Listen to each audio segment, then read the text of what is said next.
Morning मैत्रिणींनो, आज आहे भोगी. तर आज मी बनवते आहे भोगीची भाजी. आज 13 जानेवारी सर्वांच्या घरी बाजरीची भाकरी आणि भोगीची भाजी असेल. काल माझ्या सासूबाईंनी काही भाज्या मला पाठवल्या होत्या आणि काही भाज्या माझ्या फ्रीजमध्ये अवेलेबल होत्या.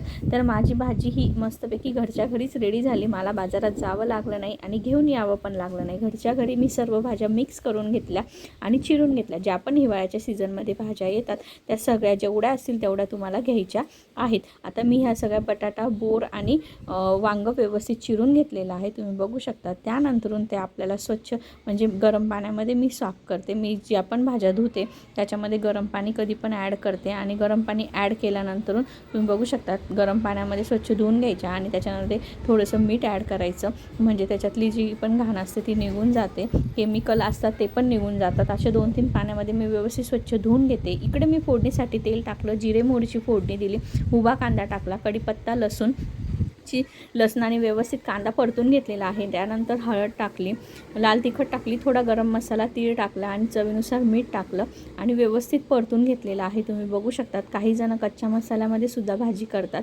तर आपल्याला भाजीच्या भाकरीसोबत जेवढं साधं सिंपल असेल तेवढं छान लागेल. तुम्हाला सुद्धा माहिती आहे गावरान पद्धतीने साधंच कधी पण छान लागतं. त्यानंतर भाजी मी व्यवस्थित परतून घेतली आणि तुम्ही बघू शकता त्यामध्ये मी थोडंसं शिजण्यासाठी गरम पाणी टाकलेलं आहे आणि गरम पाण्याने भाजीला टेस्ट पण छान येते. आणि 1 ते 2 चमचे थोडा शेंगदाण्याचा कूट टाकला. तुम्हाला नसेल आवडत तर तुम्ही स्किपसुद्धा करू शकतात. आणि तुम्ही बघा 15 मिनटामध्ये माझी भाजी एकदम वाफून आणि छान रेडी झालेली आहे. आणि इकडे लगेच तिळाची भाकरीसुद्धा करून घेतली.